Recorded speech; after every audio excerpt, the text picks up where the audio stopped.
Perdón, no se estaba grabando, así que empiezo de nuevo. La idea de el tema de hoy, que es el análisis de regresión, es estudiar la relación entre dos variables. De tal modo que construyamos un modelo matemático, que en realidad no es un modelo matemático, sino un modelo estadístico. Ya les voy a explicar cuál es la diferencia entre uno y otro. De manera que si nosotros conocemos una de las variables, podemos predecir los valores de la otra variable. Y estas dos variables, a la cual ya llamamos la variable x y la variable y, por ahora, después enseguida le damos unos nombres más específicos en lo que es el contexto de la biometría. Con esas dos variables vamos a construir una expresión matemática. En nuestro caso va a ser una recta, una línea recta, que es el modelo más sencillo que podríamos construir. O sea, esta clase es muy introductoria, así como la vemos nosotros en el curso de biometría. Entonces, ¿quién fue el creador de esta técnica? Bueno, fue el señor Galton. Este señor Galton es un señor inglés que vivió a los fines del siglo XIX y que fue el creador de una revista muy famosa de biometría que hasta el día de hoy se sigue publicando, que se llama la revista Biometrics. Y el fundador es el fundador de la Biometrics Society, de la cual nuestra cátedra forma parte a través del Grupo Argentino de Biometría, que somos la sede argentina de esta fundación, organización fundada por este señor. Bueno, este señor, junto con Darwin, Pearson, eran personas que estaban muy preocupados por estudiar los procesos de evolución y cómo se heredaban los caracteres. Entonces este señor pensó, observó en la sociedad británica de aquella época que había una relación entre las alturas de los hijos y los padres. O sea, él notaba que padres más altos tenían hijos más altos, padres más chicos tenían hijos más chicos. Hijos, ¿no? No hijes. Él solo estudiaba a los varones. En aquellas sociedades las mujeres no importaban para nada. Entonces, para él lo que importaba era el padre y el hijo varón, ¿eh? Así que no me estoy refiriendo genéricamente a hijos. Bueno, entonces lo que él hizo, él, bueno, tomó, midió las alturas de muchos padres y de muchos hijos. Entonces, ¿cuál era su idea? Tratar de predecir qué altura iban a tener los hijos si se conocía la altura del padre. Bueno, y él encontró, hizo una técnica matemática, que ya vamos a ver cuál es, y encontró que la altura de los hijos y la altura de los padres se relacionaban a través de esta ecuación que está se viendo aquí. 85 centímetros más 0,5 la altura del padre. O sea, el 85 es la ordenada al origen y 0,5 es la pendiente. Entonces él encontró que en realidad la altura del padre y la altura del hijo no se heredan así tal cual, porque si no acá sería 1 el coeficiente. O sea, si el padre medía 2 metros, el hijo también va a medir 2 metros. Pero no, él encontró que se heredaba la mitad.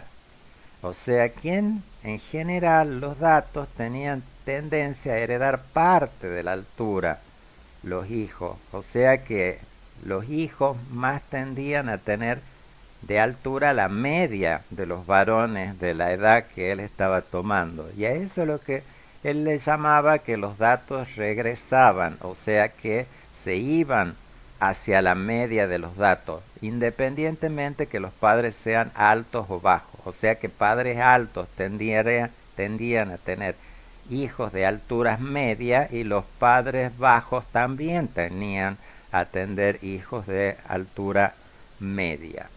Bueno, esa fue la base, el primer estudio que se hizo. Hoy en día, esta técnica de regresión, que se le dejó su nombre en honor a él,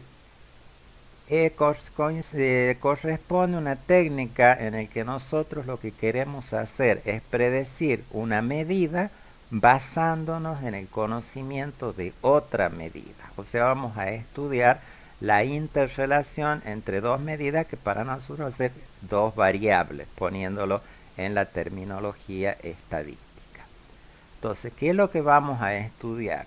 Vamos a tratar diferentes formas de describir la relación entre dos variables cuando estas son numéricas. O sea, es una relación entre dos variables cuantitativas, lo que vamos a ver. Por ejemplo, estudiarse la relación entre la altura y el peso. Bueno, como se hace estos tipos de estudios en regresión, en el que estamos interesados en las relaciones entre variables, cuando nosotros tomamos los datos, estos datos se toman de a pares. O sea, vamos a tener un valor para la variable X y un valor para la variable Y en cada uno de los individuos que entran en el estudio. O sea, en este caso que estudió Galton, que es el que dio origen a la técnica, él trabajaba con alturas de padres e hijos. Bueno, acá tenemos otro ejemplo en el que quisiéramos ver la relación entre las alturas y los pesos. Entonces, para poder hacer ese estudio, nosotros tenemos que tomar un animal, por ejemplo, o una persona, y registrarle la altura y el peso. Y para otra persona, la altura y el peso, y para otra, la altura y el peso. O sea que acá los datos en un estudio de regresión siempre vienen en pares. Es un par de datos, uno que representa los valores de la variable X y otro que representa los valores de la variable Y. Y se los cargan de esta forma, ¿ven? Y de esta forma también los vamos a cargar en Infostat. Van a ser dos columnas en donde ponemos los valores y donde cada una de las filas representa a alguno de los individuos u objetos que están en esa muestra y que son los que van a tener los valores de las dos variables. Tienen que estar los dos, porque si falta alguno no nos va a servir. Es como que si falta uno de los dos se lo da como un dato perdido. Bueno, lo primero que se suele hacer para empezar estos tipos de estudios es lo que se llama un diagrama de dispersión. ¿Para qué nos sirve este diagrama de dispersión? O scatter plot, como se llama en inglés. Es un gráfico en el que nosotros vamos a ver este conjunto de puntos, que es lo que nosotros llamamos la nube de puntos, en donde están representados nuestros datos en un espacio cartesiano, en donde tenemos los valores del eje X, aquí, que van de 140 a 200, y los valores del eje Y, acá en el eje vertical, que representan a la otra variable. Entonces, cada uno de estos puntos es el par ordenado. ¿Cuánto fue el valor de X y el valor de Y para ese punto? Entonces, por ejemplo, este punto indica un individuo de 1,61 m y que tiene un peso de 50 kilos. Este otro punto es un individuo de 187 centímetros que pesa 76 kilos. Entonces, ¿qué es lo que nosotros vemos en este diagrama de dispersión? ¿Cuál es la tendencia general que tienen los datos? Si ustedes se fijan, yo les voy a poner la tendencia general, B tiende a una línea recta, donde vemos que a medida que aumentan las alturas, aumentan también los pesos. ¿Ven? Porque la nube de puntos, si le hacemos un círculo, tiene esa tendencia. Entonces, lo que nosotros vamos a tratar en este tema es construir cuál es el valor de esta línea recta que modela la tendencia de ese conjunto de datos. Entonces, si nosotros vemos este diagrama de dispersión, entonces estamos viendo que la nube de puntos nos está mostrando que el peso va aumentando con la altura. Pero si se fijan en el dibujo, no está aumentando en una forma como la de la matemática. En la matemática, si nosotros dibujamos una recta, lo que nosotros tenemos es la línea recta. Pero acá, en este dibujo, fijémonos que la recta lo único que está indicando es la tendencia general que tienen los datos. Pero miren que son pocos los datos de la muestra que se ubican sobre la línea recta. Y eso es lo que marca el concepto fundamental que diferencia los datos que trabajamos en estadística con los datos que trabaja las matemáticas. La matemática es una ciencia determinística. ¿Qué significa eso? Que si yo conozco el valor de X, puedo predecir exactamente cuánto va a valer el valor de Y. En cambio acá no es tan así la cosa. ¿Y por qué? Porque la línea recta que nosotros estamos modelando, lo que modela es la tendencia de los datos. Pero en realidad los datos no caen sobre la línea recta. Nosotros lo que buscamos es que la línea aproxime bien esa tendencia. Entonces fíjense que en este modelo que nosotros estamos construyendo tenemos una línea recta que modela la pendiente, pero los datos se van por arriba o por abajo de la línea recta.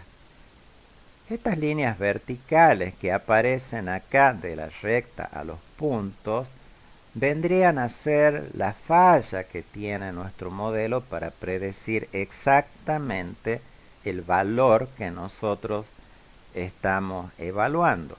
Entonces, si nosotros queremos saber cuánto vale este valor, por ejemplo, basado en este modelo, ese valor va a tener dos componentes.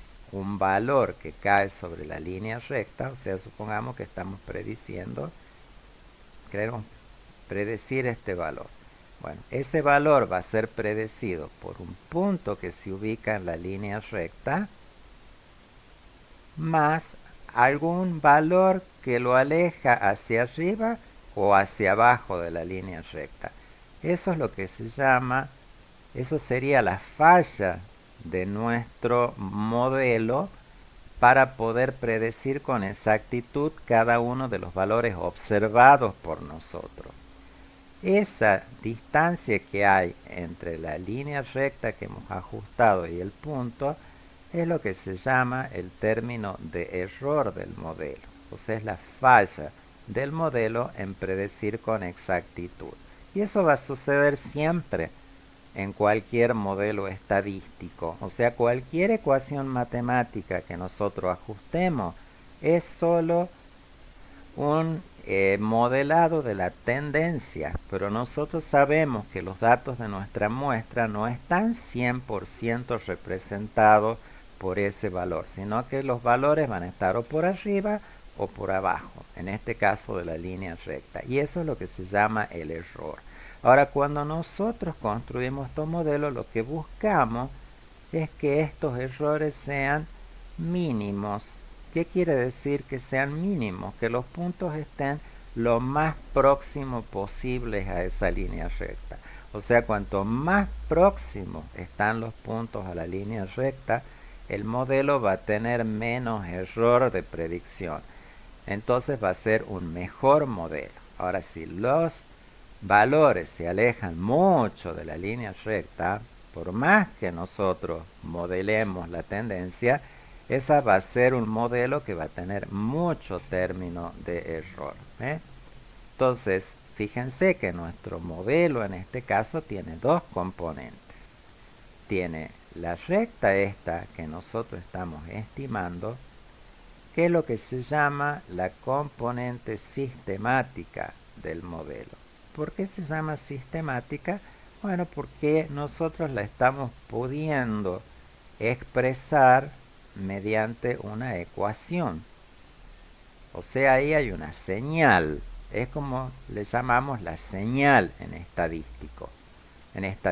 ¿Ven? Esta nube de puntos tiene una tendencia de línea recta. Esa tendencia es lo que llamamos la señal del modelo. Pero los valores, como hemos observado, ninguno cae sobre esa línea recta. Entonces, todos esos alejamientos hacia arriba y hacia abajo de esa componente sistemática es lo que llamamos el término de error del modelo. O sea, todas estas alturas de los puntos a la línea es lo que se llama la componente aleatoria del modelo. Entonces ahí aparece la diferencia con los modelos de la matemática. Los modelos de la matemática son siempre sistemáticos. No hay, las predicciones son perfectas. O sea, si yo conozco X, conozco perfectamente Y. En cambio acá no. Si yo conozco, aplico la ecuación de la recta, yo obtengo un punto, pero ese punto no necesariamente representa el dato, sino que yo necesito algo más para llegar a ese valor, y eso es lo que se llama la componente aleatoria. O sea, esa es la base de un modelo estadístico, que tiene dos componentes y que son aditivos. Tiene un componente sistemático, que en este caso va a ser la línea recta, más un componente aleatorio, o podríamos decir que es la falla del modelo para reproducir ese dato, o es la variación de los datos alrededor de esa componente sistemática. Entonces aparece ese término aleatorio siempre en cualquier modelo que nosotros construimos en estadística. Bueno, entonces la idea es construir, predecir una variable en función de la otra. Si nosotros vemos en este dibujo, bueno, ¿qué es lo que necesitamos nosotros estimar en este modelo? Vamos a necesitar estimar cuánto cambia Y por cada unidad de cambio en X. O sea, aquí pareciera, o mejor dicho es, que cada 10 centímetros que cambiamos en X, Y está cambiando en 10 unidades. Bueno, eso es lo que se llama la pendiente. Y eso es uno de los elementos que necesitamos estimar. O sea, cuánto cambia Y por unidad de cambio en X. Esa es la pendiente de la recta. Y por otro lado está la ordenada al origen, que es el punto a donde cruza esa recta aquí en el eje Y. Esa es la ordenada al origen. Entonces acá vamos a volver a conceptos que ustedes ya han visto en la materia matemáticas, y le vamos a dar una modificación leve para adaptarla a nuestro tipo de datos, en donde sabemos que hay variabilidad siempre y donde no podemos aplicar modelos de tipo determinísticos. Bueno, veamos cómo pueden ser las relaciones entre las variables. Bueno, fíjense que si yo dibujo un diagrama de dispersión de las mismas variables que hemos estado viendo, acá la nube de puntos no muestra ningún tipo de tendencia. Si yo hago un dibujo así, ven, lo que obtengo es un círculo. Eso me está indicando que las variables X e Y están incorreladas, o que no tienen correlación entre ellas. ¿Y eso qué quiere decir? Que para cualquier valor de X, ya sea bajo o alto, obtengo valores altos o bajos de Y. O sea que si yo quisiera hacer un modelo de predicción, acá no voy a poder hacer nada, porque es imposible, no hay tendencia en este conjunto de datos. En cambio, este otro dato, si nosotros miramos la nube de puntos, vemos esa forma típica de habano, que está ubicado en sentido creciente. Bueno, cuando son así y vemos que los puntos se acercarían mucho a una línea recta, si nosotros la estimamos o la dibujamos por ahora, eso se llama que hay una fuerte relación directa entre las variables. O también decimos que hay una correlación positiva entre esas dos variables. o sea que están positivamente correlacionadas. Los temas de regresión y correlación, que si bien están en clases más bien separadas, son parte de lo mismo. En realidad están las dos cosas acá juntas en estos dos temas que estamos viendo. Bueno, y si es al revés, en donde la nube de puntos tiene esta forma de habano, pero en sentido decreciente, esto se llama una relación inversa o una correlación negativa, también decimos, que en este caso estos datos tienen correlación negativa. Si los datos están incorrelados o sin correlación, en este caso la correlación es 0, no vamos a tener posibilidades de construir ningún modelo matemático que nos pueda relacionar X e Y. ¿Por qué? Porque simplemente no hay una relación entre X e Y. Entonces, si no la hay, mal podríamos construir un modelo de predicción para conocer Y conociendo el valor de X. En cambio, en estos casos en donde los datos están correlacionados positivamente o negativamente, en estos casos sí vamos a poder modelar esa tendencia de los datos. Bueno, vamos un poquito más a la terminología ya técnica de estos conceptos que hemos visto. Bueno, estamos viendo que estamos estudiando dos variables y su interrelación de tal manera de poder modelar la relación con los fines de predecir una variable conociendo la otra. A la variable X nosotros le vamos a llamar la variable independiente. ¿Por qué se llama independiente? Porque esa es una variable que no es una variable aleatoria. Esa es una variable que nosotros como investigadores fijamos los valores que tiene. Supongamos que nosotros estamos haciendo un estudio de cómo varía la masa vegetal de una planta en función a la cantidad de fertilizante que nosotros ponemos en el suelo. Bueno, esas cantidades de fertilizante las fijamos nosotros. Por ejemplo, medio kilo por hectárea, 1 kilo por hectárea, 1,5 kilos por hectárea, 2 kilos por hectárea. Son valores fijados por el investigador. Por eso se llama variable independiente. En cambio, la Y es la respuesta que tiene la planta, el animal o la persona a ese estímulo. O sea, la variable X es un estímulo. Y a nosotros lo que nos interesa medir es la respuesta a ese estímulo.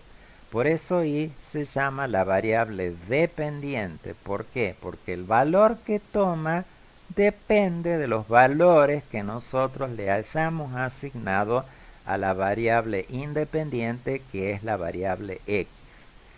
¿Y qué buscamos nosotros? Es conocer el comportamiento de Y a través de un modelo que se relacione la variación que tiene la respuesta con la variación de las X, que son los estímulos. Entonces, en el análisis de regresión lo que buscamos es poder predecir una medida en función de otra medida o de varias. Nosotros solo vamos a ver cuando tenemos una medida. Varias es para un curso más avanzado. Entonces, a la variable Y le llamamos la variable dependiente, como les dije recién. También se le dice la variable predicha o la variable explicada. La variable X va a ser la variable independiente y también se llama la variable predictora o explicativa. ¿Y qué es lo que queremos nosotros? Descubrir una relación. O sea, vamos a relacionar a las Y con las X a través de una función matemática. Acá puede ir cualquier función matemática, pero en este caso que vamos a ver nosotros, esta función matemática va a ser una línea recta. O sea, la función esa va a ser esta que estoy escribiendo ahí. Pero como es un modelo estadístico o probabilístico que también se llama, no es suficiente con encontrar esa función matemática, porque como les dije, esa función matemática lo que modela es la tendencia, pero los datos no se ubican sobre esa función matemática, están por arriba o están por abajo, o sea que necesito adicionarle al valor estimado de la tendencia un valorcito que me va a llevar el dato hacia arriba o hacia abajo, que es lo que les mostré aquí. ¿Ven? Algunos se van para arriba, otros se van para abajo, como en ese caso que estoy dibujando acá o acá, estos están por debajo. Bueno, todos esos términos que alejan el valor observado de esa función matemática es lo que se llama el error del modelo. ¿eh? Entonces lo que nosotros tenemos como premisa es que para que un modelo sea bueno, ese error sea aleatorio, que sea pequeño y que no dependa de los valores de x. O sea que no dependa de los valores de x, ¿qué quiere decir? Que los alejamientos hacia arriba o hacia abajo sean parejos en todo el rango de variación de x. Eso quiere decir, ese es un supuesto que nosotros vamos a hacer y después les explico para construir este tipo de modelo.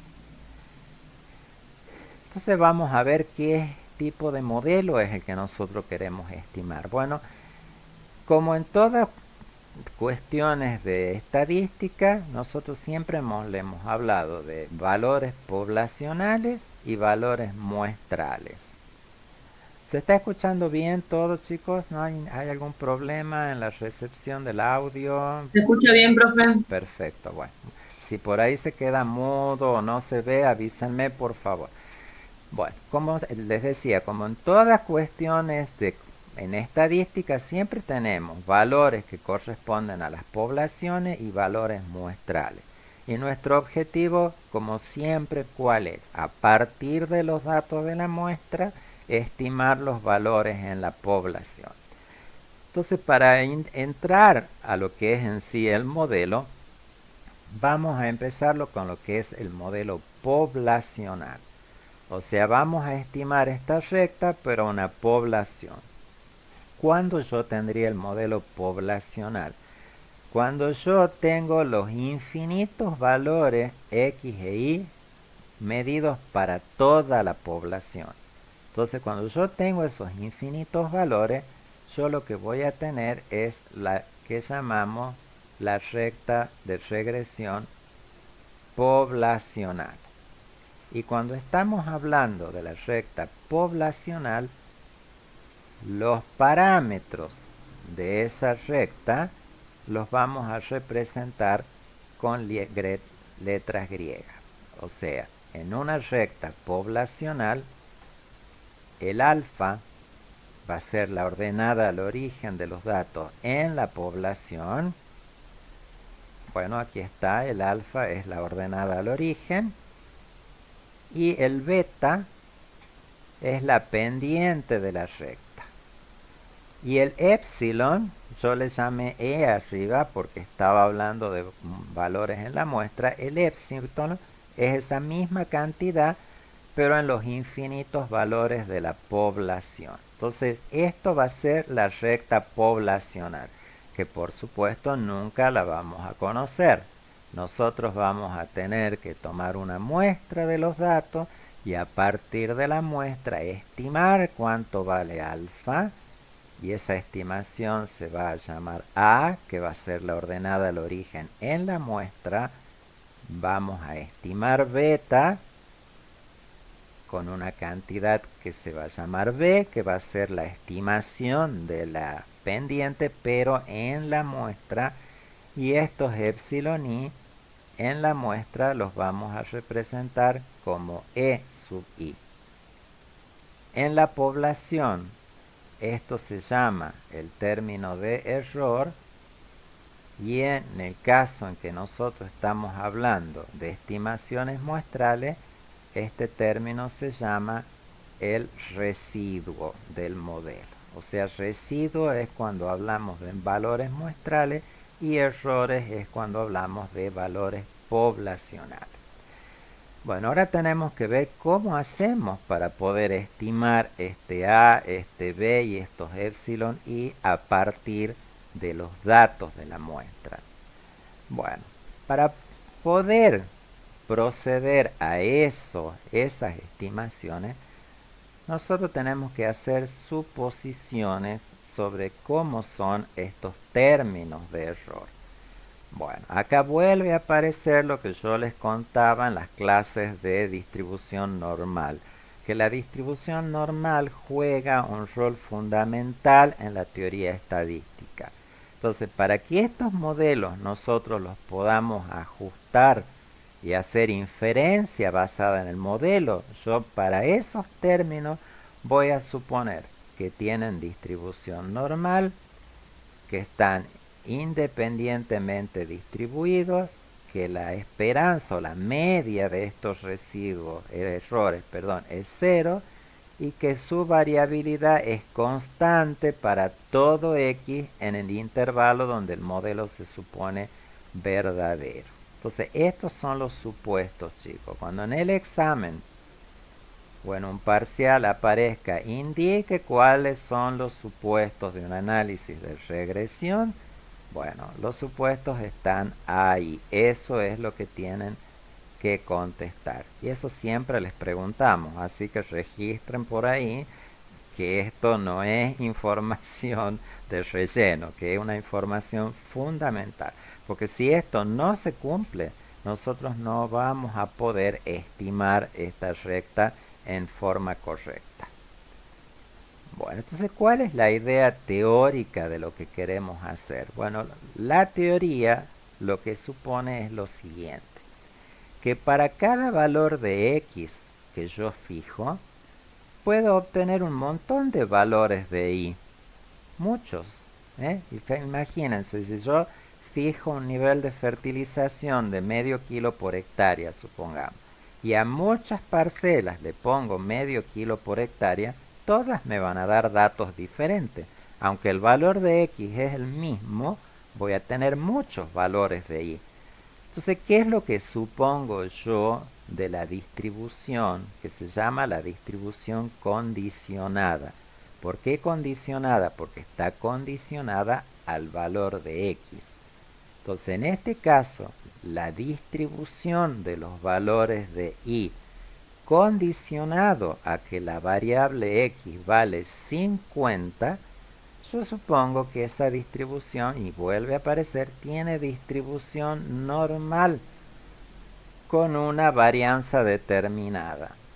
Ahora, si yo cambio el valor de x y hay un efecto de las x sobre las y, ¿yo qué voy a esperar? Que los valores de y van a ser más altos en general que los valores de x. Y también van a tener una distribución normal con una varianza determinada. Entonces, ¿qué es lo que a mí me interesa cuando yo hago una recta de regresión? Es ir encontrando los puntos, las esperanzas de cada una de las distribuciones condicionadas y que la recta que yo voy a estimar pase por el punto medio o de la esperanza de cada una de las distribuciones de esas y condicionadas en las x. O sea que en realidad la recta de regresión lo que está modelando es las esperanzas matemáticas de los valores de y que están condicionados por distintos valores de x que yo voy teniendo. Entonces la recta en realidad lo que va modelando son promedios, los promedios de los valores de y cuando yo voy cambiando los valores de x. O sea que, como les dice acá, la recta de regresión va modelando las esperanzas de los valores de y dado los distintos valores de las x. Y esa recta que yo estoy intentando ajustar, en realidad lo que va modelando es la tendencia promedio a medida que los valores de x aumentan. Ahora, fíjense que los dibujitos estos que están acá me están mostrando que los valores de y condicionados a los valores de x tienen distribución normal. Ese es un supuesto fuerte.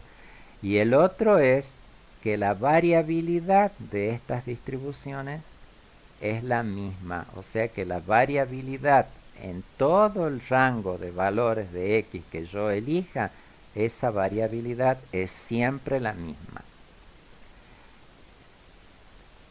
¿Cómo interpretamos estos parámetros que nosotros queremos estimar? Ya sabemos que esta línea entonces lo que va modelando son las medias de los valores de y a medida que los valores de x van aumentando.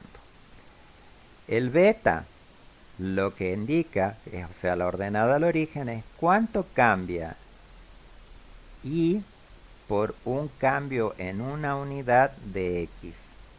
Y el alfa, que representa la ordenada al origen. Entonces veamos un poquito más así como de cerca un modelo. Ven, acá tenemos los datos. Suponemos que estos datos son la población de los datos, por eso acá estamos poniendo alfa y beta. Y acá hemos trazado una línea recta que va siguiendo la tendencia. O sea, ya sabemos que esa línea recta lo que va modelando son las medias a medida que los valores de x van cambiando. Entonces, si nosotros tomamos una vista, si hacemos un zoom, entonces, ¿qué es lo que nos mide beta? Es si yo cambio una unidad en x, cuánto acusa de cambio la variable y. Y volvemos al concepto que les conté recién. Ninguno de los puntos observados cae sobre esa línea recta. Entonces, esa distancia que hay entre la recta que nosotros estimamos y el valor efectivamente observado, esos son lo que se llaman los términos de error del modelo. Entonces, la recta esa recta es la componente sistemática de ese modelo. Pero como les dije, no es suficiente para explicar el dato que yo observo. El dato que yo observo son estos cuadraditos rojos. Y estas distancias que están ahí es la componente aleatoria del modelo. O sea que si yo quiero reproducir mi dato, necesito una componente sistemática, que es el punto sobre la recta, más un término que me lo lleva para arriba o para abajo al dato, que es lo que se llama la componente aleatoria del modelo. Bueno, acá tenemos ejemplos de distintas rectas de regresión que podríamos estimar. Fíjense en esta qué característica tiene, que no tiene ordenada al origen, o sea que pasa por 0, 0. Esto es edad en años en función de los anillos de crecimiento. O acá tenemos otra relación, que es el porcentaje de humedad relativa en relación al número de pulgones. Entonces vemos que a medida que aumenta la humedad relativa, el número de pulgones tiende a disminuir. Bueno, cuando esto sucede, la pendiente de la recta va a ser negativa. En este otro caso, tenemos horas de frío acumuladas en función del rendimiento. Acá se ve que a medida que aumentan las horas de frío, aumenta el rendimiento. Bueno, cuando la tendencia es positiva, esa pendiente va a ser un valor positivo. O sea, el signo de la pendiente nos indica en qué caso estamos.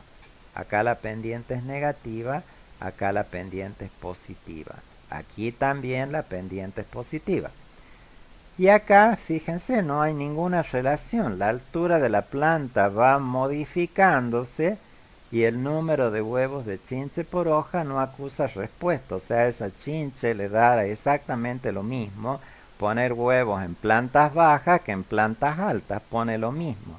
Bueno, cuando eso sucede, la recta es horizontal y en ese caso lo que decimos es que la pendiente es cero. Y una pendiente cero nos indica que no hay una relación entre las variables x e y, que no vamos a poder construir un modelo de predicción.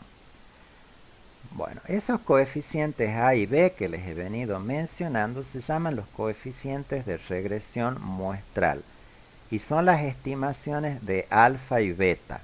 ¿Y cómo se las denomina? Como a y b. O sea, a y b son valores muestrales. ¿Cómo estimamos nosotros? Bueno, se estiman por un método que se llama mínimos cuadrados.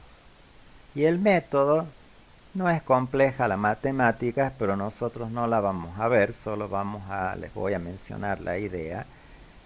Consiste en minimizar la distancia que hay desde el valor que yo observo y el valor que predice la línea recta. O sea, minimizar que lo veamos en el dibujo.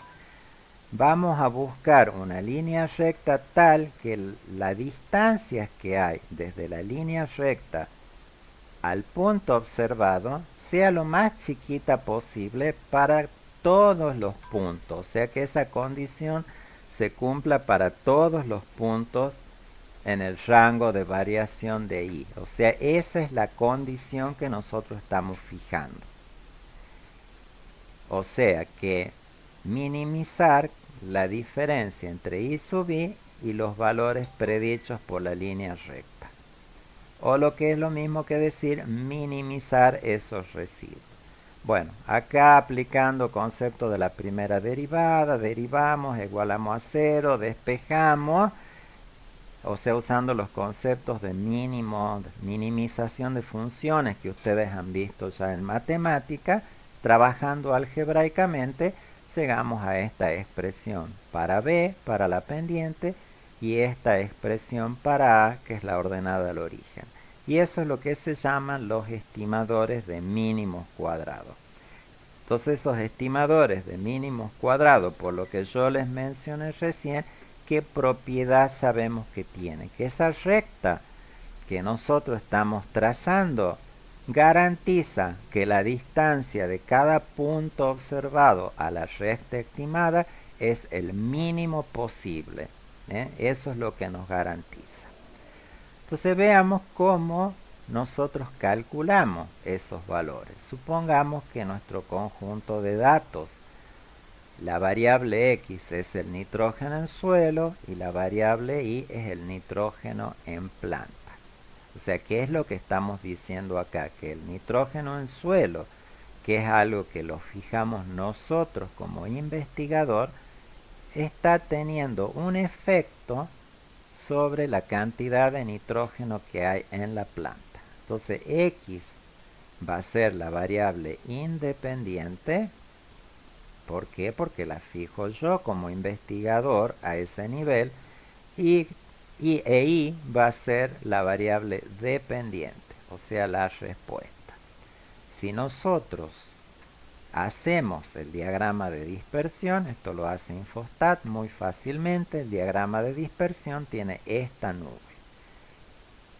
Con las expresiones que nosotros hemos visto ahí, reemplazando, obtenemos la pendiente y la ordenada al origen. A esto vamos a volver en la clase de mañana, donde nos vamos a centrar más en los cálculos. Acá estamos en esta clase más explicando los conceptos. Bueno, ahora si yo superpongo, que esa es la idea, la recta que yo estimé acá por mínimos cuadrados a los datos, bueno, el dibujo quedaría así. Entonces ven, prácticamente ninguno de los datos cae sobre la recta, pero están todos muy cerquita de ella. O sea, eso me está dando un indicio de que ese es un buen modelo. ¿Por qué? Porque los términos de error, que serían estos dibujitos rojos que les estoy haciendo acá, son muy chiquitos. O sea que, ¿qué me indica eso? Que la componente sistemática es muy alta y que el término de error es muy chiquitito. Ahora, ¿qué hubiera pasado si yo, por ejemplo, tengo una nube de puntos que es mucho más abierta que esa que está ahí? Tiene una cierta tendencia y yo trazo una línea recta por ahí. Fíjense que en este modelo, si bien la línea recta está, los datos están muy alejados de la recta hacia arriba, hacia abajo. Pongamos otro por ahí. Ven, están muy lejos.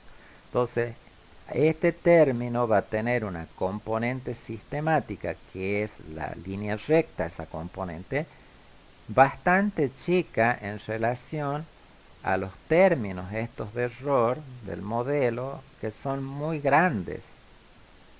En cambio acá los términos de error son muy chiquitos. Entonces esto me da idea de tener un buen modelo y va a tener una buena capacidad predictiva.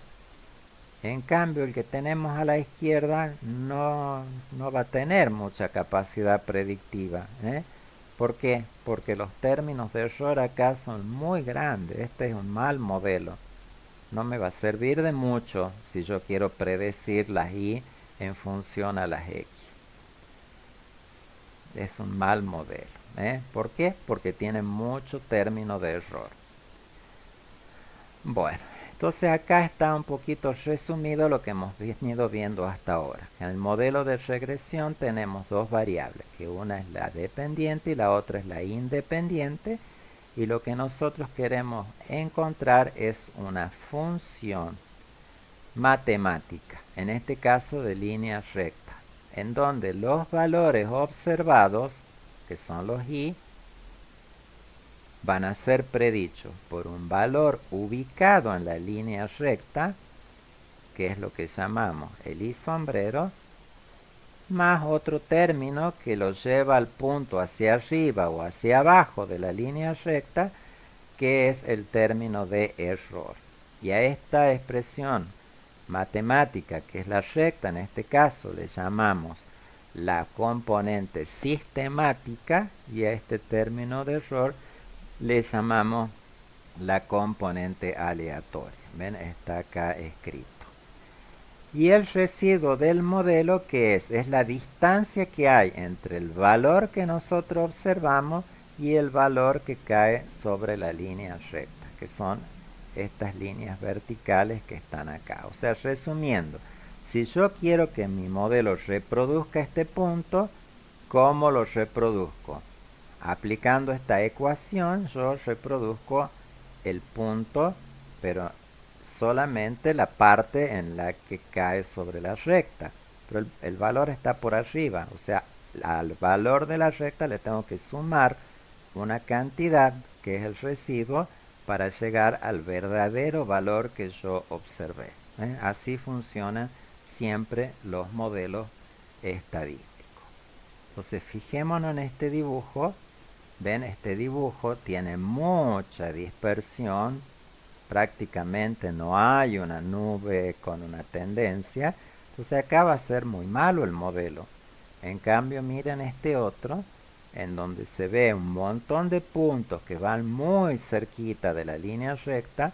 Entonces en este modelo, si yo estimo la recta acá, voy a obtener una muy buena capacidad predictiva. En cambio, en el de aquí arriba, si bien yo puedo estimar una línea recta, no va a tener buena capacidad predictiva. Bueno, entonces hasta ahora lo que hemos visto es cómo nosotros podemos, a partir de la nube de puntos, estimar la ecuación de esa línea recta. Pero también hemos visto otros conceptos. Hemos dicho que hay casos en que esas líneas rectas pueden ser buenas. ¿Por qué? Porque hay poco término de error, y hay casos entre que no va a ser buena. O sea, el trabajo nuestro no termina en estimar la recta. Eso es lo primero que hacemos. Después lo que tenemos que hacer es validar el modelo. ¿Qué significa validar un modelo? Significa determinar de alguna forma si esa recta que nosotros acabamos de estimar nos va a servir para predecir y en función de x. Y para eso necesito validarlo, o sea, decir que el modelo es bueno. Bueno, ¿qué validaciones tengo que hacer? Yo acá les voy a explicar conceptualmente. En la clase de mañana vamos a resolver estas cosas. Bueno, una cosa que tengo que validar. Recuerden que estamos trabajando con datos muestrales, pero mi interés no es la muestra, sino hacer inferencia a la población. Entonces, una validación que siempre hay que hacer es probar esta hipótesis nula con esta alternativa. ¿Qué significa este beta igual a 0? Quiere decir que yo tengo que demostrar que la pendiente en la población no es 0. Porque ya dijimos que si es 0 la pendiente, es una recta horizontal. Y si la recta es horizontal, quiere decir que van variando los valores de x y los de y no varían. O sea, una recta sería así, horizontal. Entonces yo tengo que demostrar que el beta de la población, que yo no lo conozco, yo lo que conozco es el b, el valor estimado a partir de la muestra. Bueno, yo tengo que demostrar que el beta, que es el de la población, no es 0. Porque si yo acepto esta hipótesis nula de que beta es igual a 0, ahí se terminó el análisis. O sea, no hay relación entre x e y. O sea, yo necesito rechazar esta hipótesis nula. Decir que beta es igual a 0 es lo mismo que decir que no hay regresión. Y si no hay regresión, no puedo seguir con el análisis. Y si rechazo la nula, yo digo que sí hay regresión. Bueno, si rechazo la nula y yo voy a querer rechazar la nula siempre cuando estoy haciendo este tipo de análisis, bueno, entonces me quedo tranquilo. Y para contrastar esa hipótesis, bueno, se trabaja con este estadístico de prueba, que es un estadístico T. Eso lo vamos a ver en la clase de mañana. ¿Es suficiente con saber que la pendiente es 0 o no? No, es condición necesaria, pero no es suficiente. O sea, tiene que ser distinto de 0. Pero que sea distinto de 0 no significa que el ajuste sea bueno. A ver, veamos en el dibujo. Yo acá, en este dibujo de acá abajo, estoy trazando una línea recta y yo veo que todos los puntos están muy cerquitos de la línea recta. Entonces acá voy a tener una recta con un buen ajuste. En cambio, miremos este otro. En ambos casos yo he rechazado la hipótesis nula de que beta es 0. Pero no es igual este ajuste de acá que este otro de acá. Este es un ajuste muy bueno para el conjunto de datos y este no es un ajuste bueno para ese conjunto de datos. Bueno, ¿cómo evalúo yo ese ajuste? No solo mirando el gráfico. O sea, sí, el gráfico me dice mucho, por supuesto, pero hay una medida que me evalúa específicamente eso, y es lo que se llama el coeficiente de determinación o el R cuadrado. Es un valor que mide la proporción de la variabilidad en y explicada por la recta de regresión por x. Ese coeficiente es un valor que varía entre 0 y 1. Cuando ese valor vale 0, eso quiere decir que la recta esa no me explica nada. Ay, perdón, acá he puesto es 1 ahí. Cuando ese valor es 0, quiere decir que no hay ningún tipo de relación entre las variables x e y. Nada. O sea que si yo hago un gráfico, este gráfico sería una nube aleatoria. Así, de este tipo. No hay nada ahí. La recta es medio horizontal. Ahora, ¿cuándo es 1? Bueno, ese es el caso más extremo y que nunca se nos va a dar, que sería cuando la relación es totalmente determinística. O sea, todos los puntos observados caen directamente sobre la línea recta, o sea, el término de error es 0 en ese caso.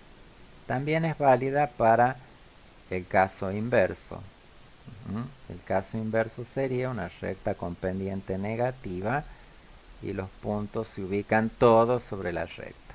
Bueno, lo que nosotros buscamos es que el r cuadrado ese sea próximo a 1. Cuanto más próximo a 1 esté, mejor es. ¿Y cuál sería el punto de quiebre, digamos, para que nosotros digamos si el ajuste es bueno o no? Bueno, en general nosotros buscamos que esa medida, que es el coeficiente de determinación, sea mayor a 0,7. Si es menos que 0,7, nosotros ya empezamos a decir que el ajuste no es muy bueno. Entonces este es otro elemento que siempre debo tener en cuenta cuando yo ajusto modelos de regresión. Y por último, tenemos que verificar que todos esos supuestos que yo les mencioné anteriormente se corresponden a los tipos de datos. Y esos supuestos que hacíamos sobre los residuos es que tienen que ser normales, independientes, normales, con esperanza cero y varianza constante. ¿Y eso dónde lo vamos a ver? En unas herramientas gráficas.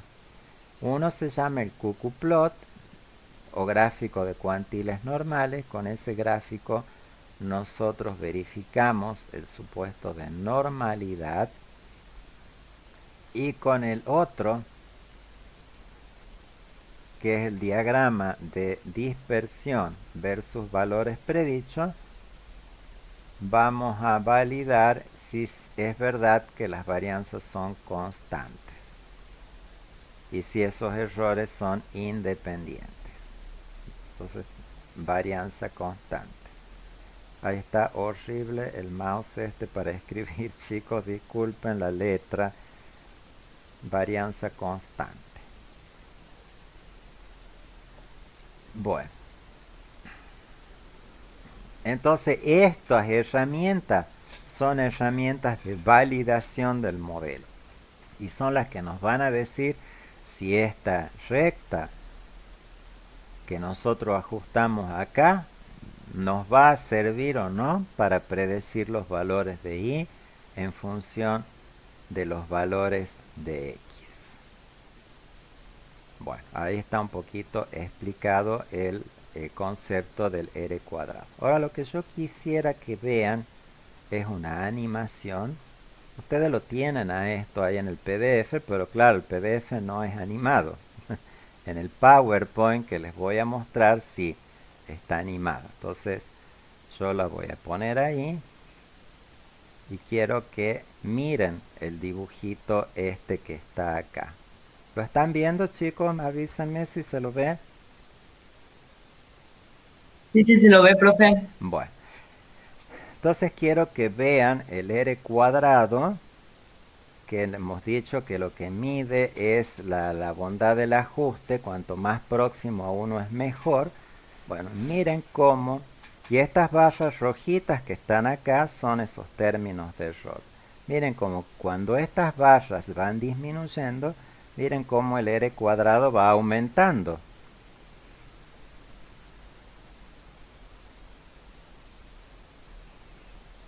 Y ahí llega 1. Ve, ahí empieza en 1 y se empiezan a alejar cada vez más los puntos de la recta y ese r cuadrado empieza a bajar. Ahí ya estamos en puntos de mal ajuste, ¿ven? Ya no me sirve la línea recta con estos valores de r cuadrado tan bajo.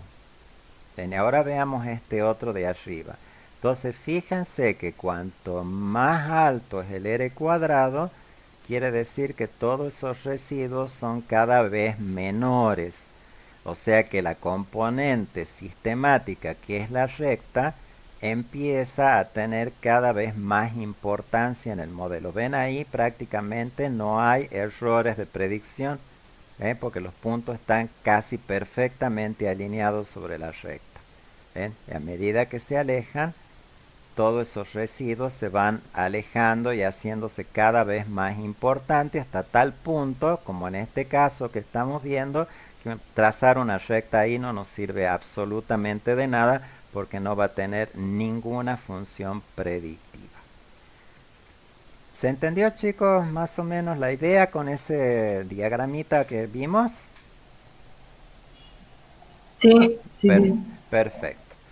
Bueno, entonces, un resumen sobre esa bondad de ajuste. Es muy importante y se llama el coeficiente de determinación. Bueno, es lo que ya les expliqué, solo que ahí están escritos los valores que toma, todo eso. Bueno, entonces, ¿qué es lo que hemos visto hasta ahora? Hemos visto un diagrama de dispersión. Covarianza no hemos visto. Bueno, esto no está visto, no lo hemos visto. Lo que hemos visto sí es la correlación lineal, que cuando existe hay relación directa y cuando es inversa es negativa y cuando es cero es incorrelada. Esa correlación lo que mide y nos da una idea es del grado de relación entre dos variables. Y en la regresión hemos visto que hay una variable dependiente, una variable independiente, que ese modelo de regresión tiene una ordenada al origen, una pendiente, pero también tiene un término de residuo o error. Y hemos visto también esa medida de bondad de ajuste, que es el coeficiente de determinación. Ahora, cuando nosotros ponemos los datos, esto está explicado esto lo vamos a explicar la salida de Infostat cuando venga la clase práctica. Todo esto lo vamos a ver en la clase práctica. Esto sí vamos a ver ahora. Bueno, entonces yo tengo la recta. Supongamos que ya estimé la recta, hemos visto el coeficiente de determinación, está todo bien. Bueno, ¿es suficiente con la recta? No, porque ¿qué dijimos? ¿Qué les dije que va estimando la recta? Va estimando los valores medios de las y para cada uno de los valores de las x. Pero ahora, si yo aplico la recta, la aplico como acá, por ejemplo, ¿cuánto vale y si x vale 0,93? Bueno, reemplazo y me da 0,22. Pero a mí eso me sirve. No, porque eso es un promedio, chicos. Es igual que el promedio que hemos visto en estadística descriptiva, solo que este es un promedio que está condicionado a este valor de x. O sea, si x es 93, el promedio va a ser 0,22. Eso es lo que me está diciendo lo que yo he hecho ahí. O sea, es una estimación puntual. Y nosotros sabemos que las estimaciones puntuales no nos acercan al parámetro. Para nosotros tener el parámetro, nosotros tenemos que hacer una estimación por intervalo de confianza. Entonces ahí viene lo que están acá. ¿Cómo construyo yo un intervalo de confianza para la media de los valores de y en distintos valores de x? Porque la media va cambiando. La recta me va diciendo en este dibujo que está acá que la media va aumentando a medida que aumentan los valores de x. Bueno, esa predicción tiene un intervalo de confianza que se calcula con esta fórmula. Y fíjense que en esta fórmula aparece acá este término que es el valor de x que a mí me interesa y la media de las x. Cuanto más chico sea la distancia entre el valor y la media, o dicho de otra forma, cuanto más cerca esté yo de esta zona, de la zona central, esos intervalos de confianza van a ser más chicos. Y a medida que me alejo hacia los extremos, esos intervalos de confianza para la media van a ser cada vez más grandes. Eso es lo que me indica este término de acá. Ahora, como tengo un montón de valores de x, hay un intervalo de confianza para cada valor de x. Entonces esos intervalos de confianza generan esto que se llama las bandas de confianza. Eso se llama las bandas de confianza.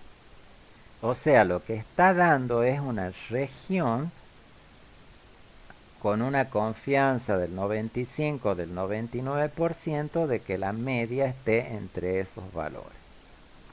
Entonces, por ejemplo, si yo quisiera saber cuál es la media aquí, acá,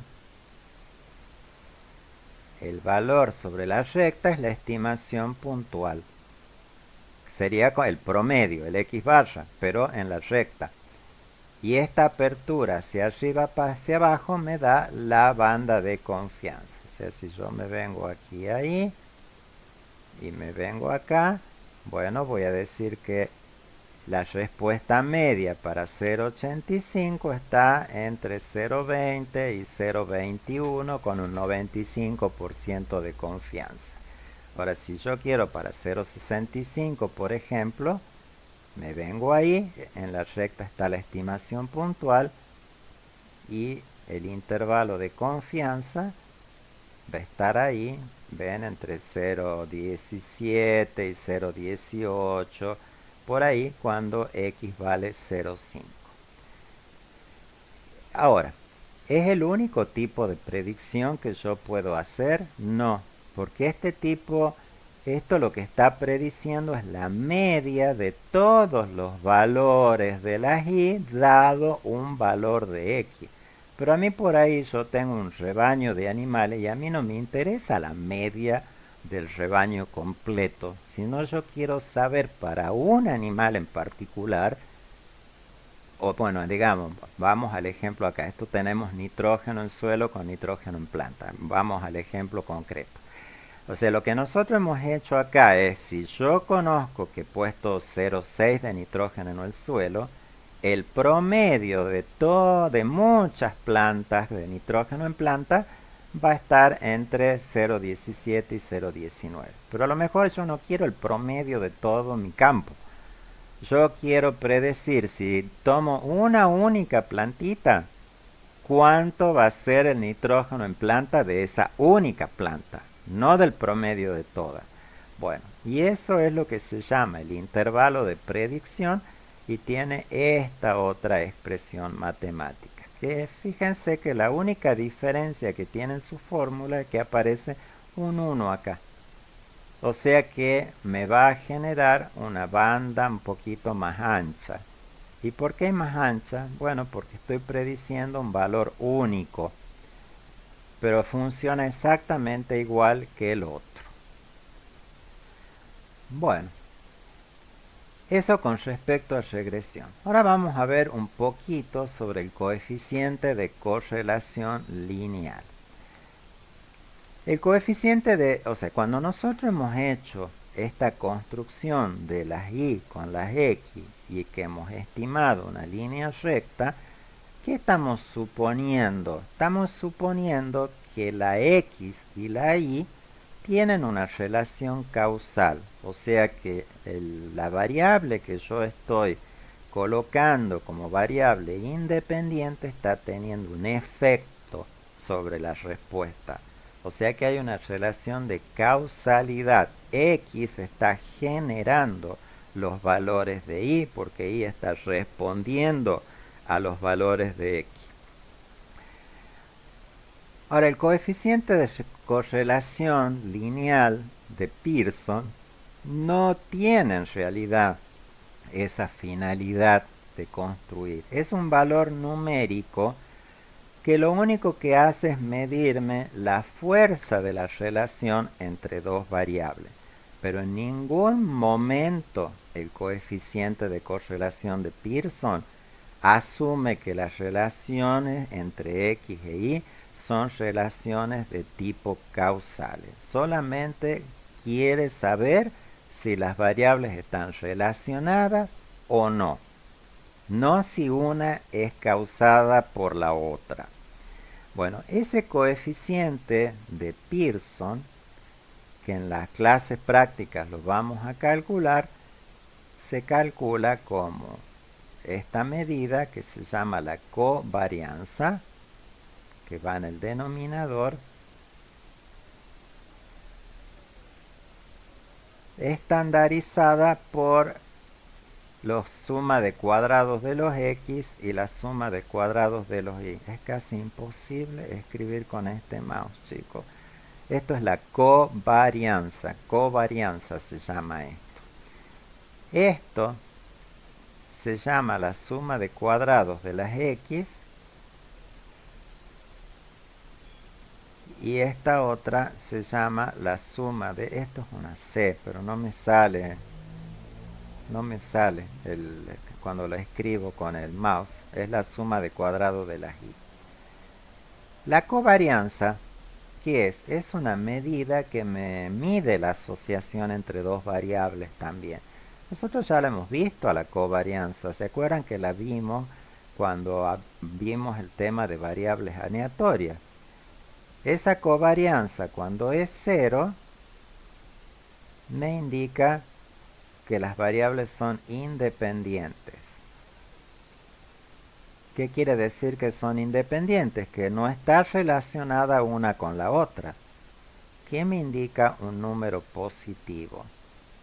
Que hay una asociación de tipo positiva. ¿Qué quiere decir una asociación positiva? Que cuando aumentan los valores de una, también aumentan los valores de la otra. Y esa covarianza es negativa cuando se da la relación inversa. O sea que al aumentar los valores de x, los valores de y disminuyen. Ahora, el tema de la covarianza es que es un valor que no está acotado en su límite superior. Va desde 0 hasta infinito. Entonces, esa característica de la covarianza a mí no me sirve de mucho para saber si la asociación es fuerte o débil, que es lo que yo en realidad quiero saber.